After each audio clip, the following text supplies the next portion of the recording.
আপনারা কি জানেন কলকাতার কাছেই এমন একটি জায়গা আছে যেখানে নদীর স্নিগ্ধতা, সবুজের ছায়া আর বন্য প্রাণীদের মুগ্ধতা এক ফ্রেমে ধরা যায়, যেখানে পাখির কিচিরমিচির আর হরিণের শান্ত চাহনি আপনাকে মুহূর্তেই শহরের কোলাহল থেকে দূরে নিয়ে যাবে।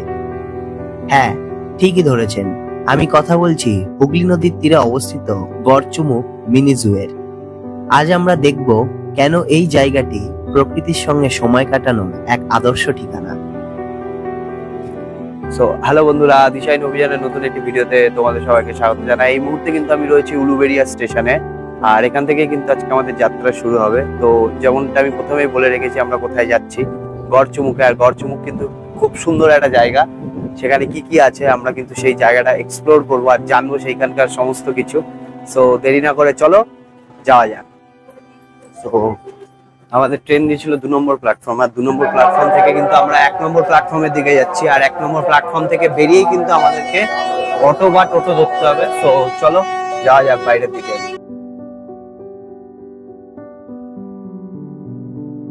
সো এই মুহূর্তে কিন্তু আমরা উলুবেড়িয়া স্টেশনের 1 নম্বর প্ল্যাটফর্মে এসে গেছি, আর এখান থেকে কিন্তু আমরা বাইরে যাব, আর বাইরে থেকে কিন্তু অটো বা টোটো ধরে আমরা কিন্তু যাব গড়চুমুকে।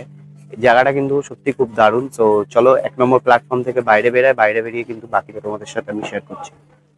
স্টেশন থেকে বেরিয়ে সোজা রাস্তা দিয়ে হাঁটলে কিন্তু আমরা সামনে গিয়ে পৌঁছাবো বাস স্ট্যান্ডে, আর বাস স্ট্যান্ড থেকে কিন্তু আমরা বাস ধরে সোজা চলে যাব গড়চুমুকের উদ্দেশ্যে। তো বাসে করে যাওয়াটাই সব থেকে শ্রেয়, কারণ এখানকার লোকজন বললো যে বাসে করে গেলে আমাকে ডাইরেক্ট গড়চুমুকে নামিয়ে দেবে। মানে আপনারা যারা আসবেন বাসে করে যদি যান তাহলে আপনাদেরকে ডাইরেক্ট গড়চুমুকেই নামাবে, ঠিক আছে। আর অটো করে যদি যান তাহলে অটো 2 বার চেঞ্জ করতে হবে, সেই ক্ষেত্রে আই থিঙ্ক বাসে করে যাওয়াটাই সব থেকে শ্রেয়। তো চলুন আমরা বাসের উদ্দেশ্যে রওনা হই। তো এটাই কিন্তু মেন রোড, এখান থেকে কিন্তু আমরা বাসে উঠবো, আর বাস কিন্তু এই দিকটাই যাবে, এদিক থেকে বাস আসবে। তো চলো যাওয়া যাক। তো এই মুহূর্তে কিন্তু আমরা বাসে উঠে গেছি, আর বাস ছেড়ে দিয়েছে। জানি না কতক্ষণ লাগবে, আই থিঙ্ক খুব বেশি হলে 8 ঘন্টা থেকে 45 মিনিট লাগবে। তো চলো যাওয়া যাক।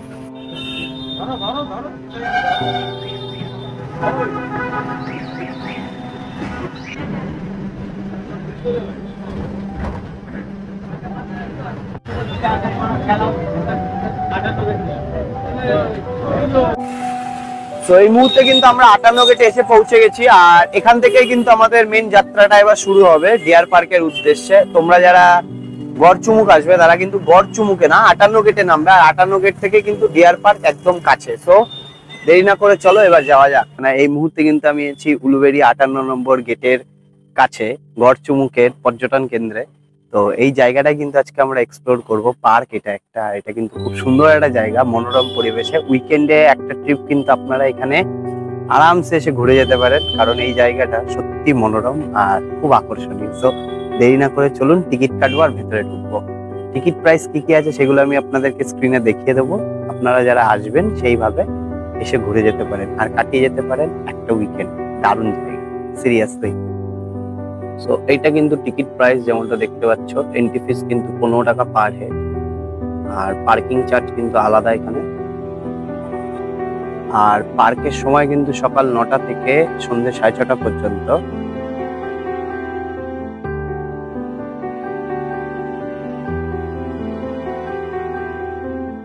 সো এই মুহূর্তে কিন্তু আমরা গড়চুমুক পর্যটন কেন্দ্রের ভেতরে ঢুকে গেছি, পার্কের ভেতরে। আর এখন ঘড়িতে সময় কিন্তু 10টা 16। অলমোস্ট আমাদের জুও ওপেন হয়ে গেছে, মিনি জু। এই পার্কের ভেতরেই কিন্তু জু রয়েছে, আর আমরা কিন্তু এখন সেই জুয়ের দিকেই যাচ্ছি। রাস্তাটা খুব সুন্দর। সো আপনারা যারা আসবেন তারা ডেফিনেটলি কিন্তু এই জায়গাটা ভীষণ আনন্দ আর ভীষণ এনজয় করতে পারবেন, এইটুকু গ্যারেন্টি দিতে পারি।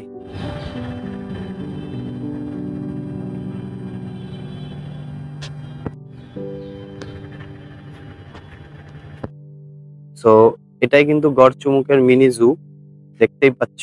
এটাই কিন্তু প্রবেশদ্বার। ভেতরে ঢুকেই কিন্তু বাঁদিকে পড়বে, একটুখানি হাঁটলেই। তো আমরা এখন ভেতরে যাব, আর গিয়ে কিন্তু বিভিন্ন প্রাণীদেরকে দেখবো আর তোমাদেরকে দেখাবো। এখানে কিন্তু লেখা আছে কি কি করবেন আর কি কি করবেন না। আপনারা কিন্তু অবশ্যই এটাকে ফলো করবেন, এই চার্টটা। সো এই মুহূর্তে কিন্তু আমি মিনি জুয়ে টিকিট কেটে নিয়েছি, আর টিকিট প্রাইস কিন্তু এখানে 25 টাকা করে। আর মেন হচ্ছে এটা খোলা থাকে হচ্ছে 10টা থেকে 6টা পর্যন্ত। আর এই পার্ক কিন্তু ওপেন হয় সকাল 9টা থেকে 6টা পর্যন্ত, কিন্তু তার ঠিক 1 ঘন্টা বাদে কিন্তু খোলে আমাদের এই চিড়িয়াখানাটা, ছোট চিড়িয়াখানাটা। তো ভেতরে যাব। আর বলে রাখি, এটা কিন্তু প্লাস্টিক ফ্রি এরিয়া। সো দয়া করে কেউ এসে কিন্তু এখানে প্লাস্টিক ফেলবেন না বা নোংরা করবেন না। এই জায়গাটা পরিষ্কার পরিচ্ছন্ন রাখার দায়িত্ব কিন্তু সম্পূর্ণ আমাদের। সো দেরি না করে চলুন ভেতরে যাওয়া যাক।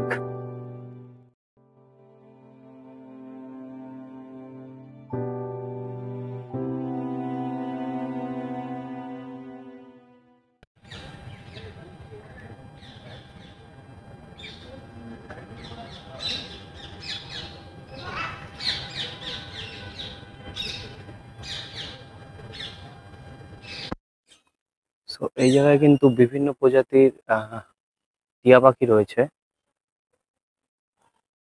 খাঁচাতে বন্দি করা, দেখতেই পাচ্ছ।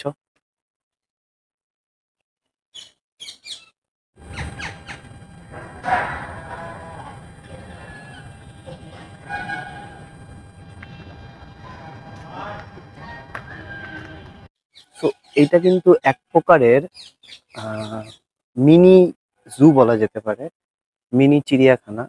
কারণ এখানে কিন্তু সমস্ত ধরনের পশু পাখি কিন্তু প্রিজার্ভ করে রাখা রয়েছে। আর এটা কিন্তু দারুণ দেখার, এর ফিলিংসটা কিন্তু একটু অন্যরকম।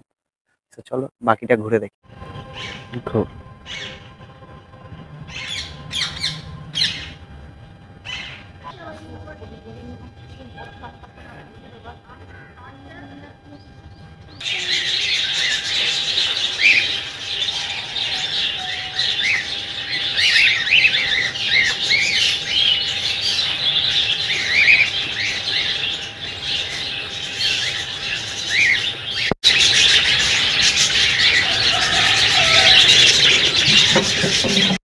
সো এখানে কিন্তু টয়লেটেরও ব্যবস্থা আছে। সো তোমাদের হেজিটেশনের কোনো প্রবলেম নেই। এখানে যাদের বাথরুম পাবে তাদের লেডিস আর জেন্টস দুটো টয়লেটই আছে। সো নির্দ্বিধায় এখানে কিন্তু মন খুলে ঘুরতে পারো। আর আমার সামনে এখন রয়েছে অস্ট্রিচ, আমরা এখন অস্ট্রিচ দেখতে যাবো। সো চলো যাওয়া যাক।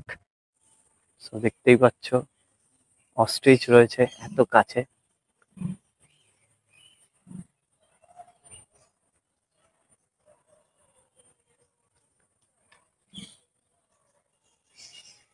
দেখো, জাস্ট দারুণ।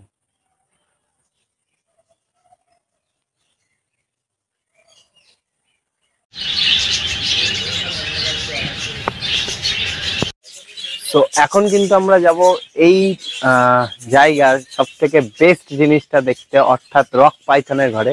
দেখতেই পাচ্ছ আমার পিছনে যে জায়গাটা রয়েছে, এখান থেকে কিন্তু যাব রক পাইথন দেখতে। সো দেরি না করে চলো গিয়ে রক পাইথন দেখে আসি। আমি তো ভীষণ এক্সাইটেড। এই জায়গাটা সত্যি খুব সুন্দর, জাস্ট অসাধারণ। এই এত সুন্দর ছোট্ট একটা চিড়িয়াখানা, তার মধ্যে এত কিছু রয়েছে, মনকে ভীষণ আনন্দ দেয়। সত্যি খুব সুন্দর। তো চলো দেরি না করে রক পাইথন দেখে নিই। সো এটাই কিন্তু আমাদের ইন্ডিয়ান রক পাইথন, দেখতেই পাচ্ছ। এখানে কিন্তু অলমোস্ট 2 থেকে 3খানা রয়েছে। আর এত কাছ থেকে দেখাটা একটা অসাধারণ ফিলিংস। সো এত কাছ থেকে ইন্ডিয়ান রক পাইথন দেখার অভিজ্ঞতা কিন্তু আমার এটা ফার্স্ট। ফার্স্ট বলা যায় না, সেকেন্ড। কারণ আমি যখন নন্দনকানন চিড়িয়াখানায় গেছিলাম উড়িষ্যাতে, ভুবনেশ্বরে, পুরী বেড়াতে গিয়ে, তখন কিন্তু আমি রক পাইথন দেখেছিলাম। ওখানে আরো ভ্যারাইটি কাইন্ড অফ সাপ আছে, কিন্তু এটা যেহেতু মিনি চিড়িয়াখানা, এখানে ওই যে এই প্রজাতির সাপটাকে রেখেছে, সেটা কিন্তু একটা দারুণ ব্যাপার। আর সত্যি কথা বলতে এই রক পাইথন দেখে আমার মনটা কিন্তু হেভি, মানে প্রচন্ড পরিমাণে একটা এনার্জি আরো বেড়ে গেল। সত্যি দারুণ একটা জায়গা, সিরিয়াসলি। তো আপনারা যারা উইকেন্ডে একটা ট্রিপ প্ল্যান করছেন, তারা ডেফিনেটলি কিন্তু এটাকে কনসিডার করতে পারেন। এটা কিন্তু খুব ভালো একটা জায়গা। এই যে জলাশয়টা আছে, এই জলাশয়ের মধ্যে কিন্তু কুমির আছে, কিন্তু যেহেতু এখন গরমকাল, তো ম্যাক্সিমাম কুমির এখন জলের নিচেই থাকে। শীতকালে রোদ পোয়াতে কিন্তু তারা বাইরে বেরোয়। এবার আমি জানি না আমার কপাল ভালো হবে কিনা, আমি দেখতে পাবো কিনা, বাট আই থিঙ্ক দেখতে পাবো না, কারণ এখন জলের ভেতরেই। আর এটা যেহেতু মিষ্টি জলের কুমির, সো এরা কিন্তু প্রচন্ড পরিমাণে অ্যাক্টিভ থাকে। মানে জলের নিচে থাকবে, অথচ জলের উপরে বোঝাও যাবে না যে, মানে জলে যদি চলাচলও করে, জলের বাইরে দাঁড়িয়ে বুঝতে পারবেন না যে জলের ভেতরে কুমির রয়েছে বা সামথিং। মানে কোনো আন্দোলন বা কোনো হেলদোল থাকবে না।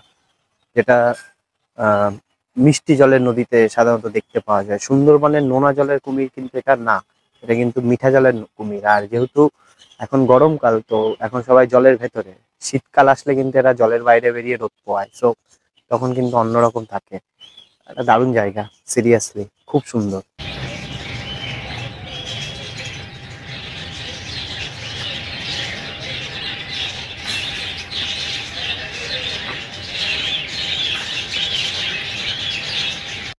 আর আমি কিন্তু এই ভিডিওতে কোনো রকমের ব্যাকগ্রাউন্ড মিউজিক ইউজ করছি না বা করব না, কারণ এখানে ন্যাচারাল বার্ডসের যা আওয়াজ, ন্যাচারাল যা আওয়াজ আছে, তাতে কিন্তু মন একেবারে ভরে যাবে।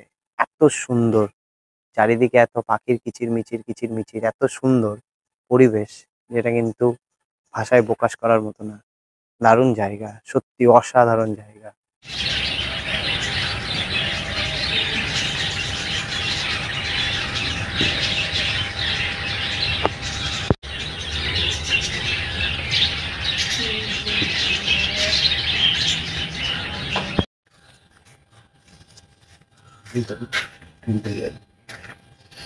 এই যে ময়ূর, গ্রে, ওপাশে একটা আছে, ওই যে। তো দেখতেই পাচ্ছ এখানে কিন্তু ময়ূর রয়েছে কাছের ওপারে। অসাধারণ দেখতে, মানে এটা যে আমাদের ন্যাশনাল বার্ড, তার যথাযথ কারণ আছে। এত সুন্দর যে ভাষায় প্রকাশ করার মতো না। ময়ূর এত সুন্দর দেখতে। ময়ূর যখন ডাকে তখন কিন্তু একটা অদ্ভুত ফিলিংস হয়। ফিলিংসটা অনেকটা এরকম হয় যে মা সরস্বতী যেন গলায় অনেকটা স্বর দিয়েছে, সেই স্বর নিয়ে যখন ডাকে মানে ময়ূর, তখন শুনতে এত ভালো লাগে কানে, সেটা মানে ভাষায় প্রকাশ করার মতো না। যারা যারা আপনারা ময়ূরের ডাক শুনেছেন তারা হয়তো এটা ডেফিনেটলি বুঝতে পারবেন। খুব সুন্দর। সো সামনে ম্যাকাও রয়েছে, তো আমরা এখন ওই ম্যাকাও দেখতে যাব।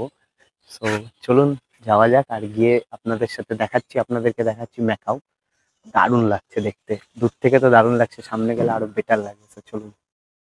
তো দেখতেই পাচ্ছ এখানে কিন্তু ম্যাকাও রয়েছে, একটা হোয়াইট ম্যাকাও।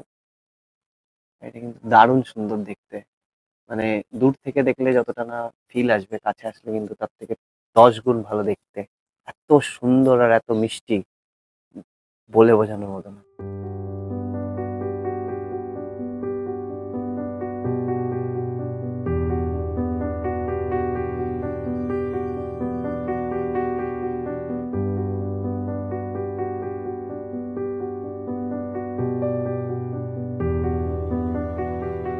তো যেমনটা দেখছো এর ভেতরে কিন্তু রয়েছে সজারু, এমন একটা প্রাণী যাকে কিন্তু বাঘও সমঝে চলে।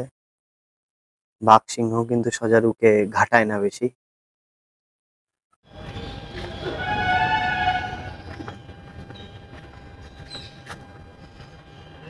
তো জু এর ভেতরে কিন্তু এরকম রেস্ট নেওয়ারও জায়গা আছে। আপনারা যারা আসবেন তারা যদি চান তো এখানে বসেও কিন্তু সময় কাটাতে পারেন কিছুটা সময়।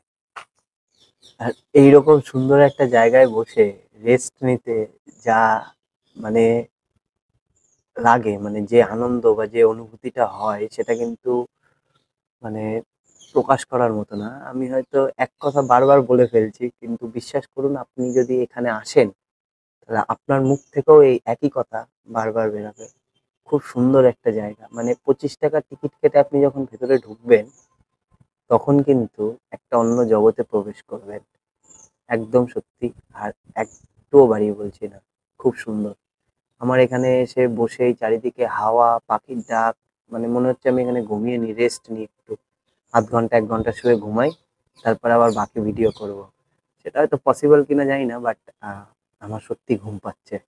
আর দারুণ শান্ত নিরিবিলি একটা পরিবেশ, মানে অদ্ভুত, অদ্ভুত মায়া, সিরিয়াসলি।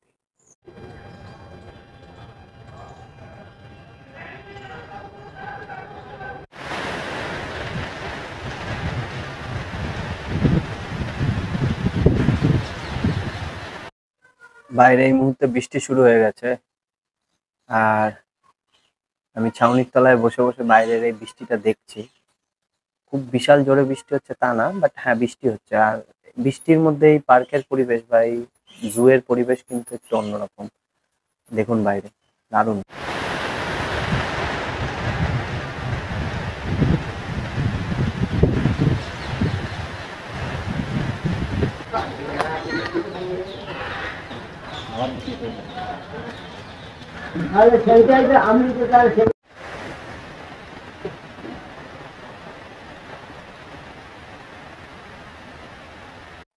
তো বৃষ্টি কিন্তু এই মুহূর্তে কমেছে, আর বৃষ্টি হওয়ার পরে আবার রোদ উঠেছে। আর বৃষ্টির পরে রোদে এই বাইরের পরিবেশ যে এত সুন্দর হয়ে গেছে, জাস্ট বলে বোঝানোর মতন না। আপনারা দেখলে বুঝতে পারবেন কতটা সুন্দর লাগছে বৃষ্টি হওয়ার পর পরিবেশটা। দেখুন,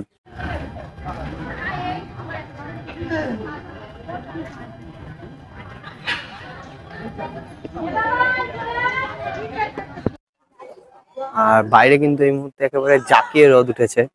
একটু আগে পুরো মেঘ করেছিল, কেউ বলবে না যে এতটা রোদ উঠতে পারে। পুরো একদম তপ্ত রোদ। আর এই সিচুয়েশনটা কিন্তু অন্যরকম, পুরো দারুণ একটা ফিলিংস, পুরো একদম আলোয় আলো। আর পুরো মনে হচ্ছে যেন চারিদিকটা পুরো ফ্রেশ, একটা সুন্দর আমেজ। বৃষ্টি হওয়ার পর মাটি ভেজা, রাস্তা ভেজা, গাছপালা সব ভেজা, তার মাঝখানে এই রোদ একটা অন্যরকম অনুভূতি কিন্তু দিচ্ছে।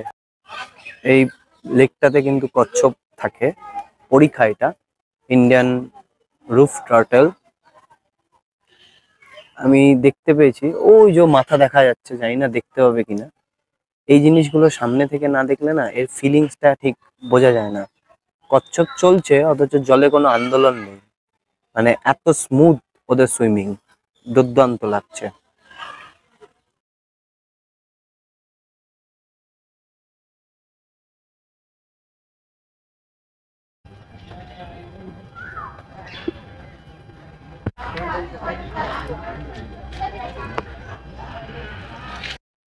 কে বলবে একটু আগে বৃষ্টি হয়েছিল, বাইরে এখন রোদের যা তেজ, তো বৃষ্টি হয়েছিল এটা ভাবতেও অবাক লাগে। সো আমরা এখন যাচ্ছি হচ্ছে এই চিড়িয়াখানার মেন অ্যাট্রাকশন অর্থাৎ হরিণ দেখতে। সো চলো যাওয়া যাক, গিয়ে সব আমাদেরকে দেখাচ্ছি এখানকার হরিণ। চলো।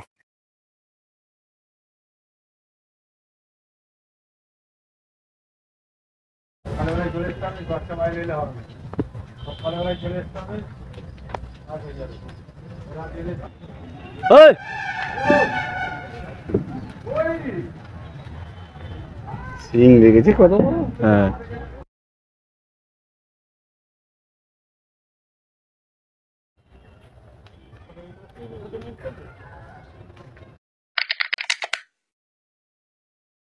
সো এখন জেনে নিন যে এখানে আসবেন কিভাবে। আপনারা যে যেখান থেকে দেখছেন সেখান থেকে আপনাদের আসতে হবে হাওড়া স্টেশনে। হাওড়া থেকে কিন্তু আপনারা উলুবেড়িয়া স্টেশনের অনেক ট্রেন পাবেন, সাউথ ইস্টার্ন রেলওয়ে। তো সেই ট্রেনে করে আপনাদের কিন্তু আসতে হবে উলুবেড়িয়া স্টেশনে। উলুবেড়িয়া থেকে আপনাদের মেন রোডে আসতে হবে। মেন রোড থেকে আপনারা 58 গেট যাওয়ার বাস পাবেন, সেই বাসে করে আপনাদের কিন্তু এসে নামতে হবে 58 গেটে। 58 গেটে নামলেই কিন্তু উল্টো দিকেই রয়েছে কিন্তু এই গড়চুমুক পর্যটন কেন্দ্র। সো দেরি না করে আজই চলে আসুন। সো এটা কিন্তু খুব ইজি রুট, আর খুব অল্প পয়সার মধ্যে কিন্তু আপনারা এই জায়গাটা কিন্তু ঘুরে যেতে পারবেন উইকেন্ডের একটা দিন। আর এই ট্রাভেলটা বা এই ট্রিপটা কিন্তু দিনের দিনই কমপ্লিট হয়ে যাবে।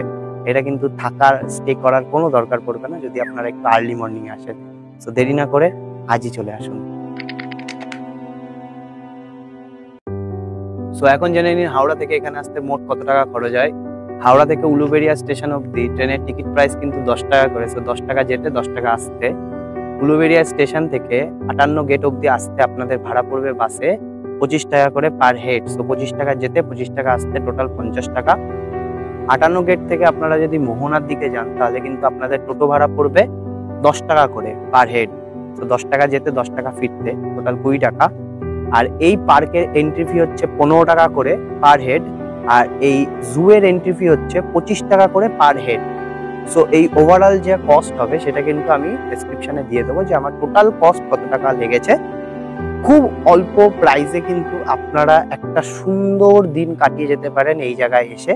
তাই দেরি না করে উইকেন্ডের একটা ছুটিতে আপনারা কিন্তু এসে ঘুরে যান। অবশ্যই ঘুরে যান এই গড়চুমুক নেচার বা পর্যটন কেন্দ্রে, আর উপভোগ করুন একটা দিন প্রকৃতির মাঝে, বন্য পশুদের মাঝে, আর নিজেকে নতুন করে খুঁজে পান। সো এই ছিল আজকের ভিডিও। আই হোপ আপনাদের ভালো লেগেছে। কেমন লেগেছে অবশ্যই কমেন্ট করে জানাবেন। ভালো লাগুক কিংবা খারাপ লাগুক নিজের মনে করে জানিয়ে দেবেন। আর ভিডিও যদি ভালো লাগে তাহলে অবশ্যই কিন্তু চ্যানেলটিকে সাবস্ক্রাইব করবেন। তো দেখা হবে পরবর্তী কোনো অভিযানে, পরবর্তী কোনো গল্পে। ততক্ষণ পর্যন্ত ভালো থাকুন, সুস্থ থাকুন, টাটা।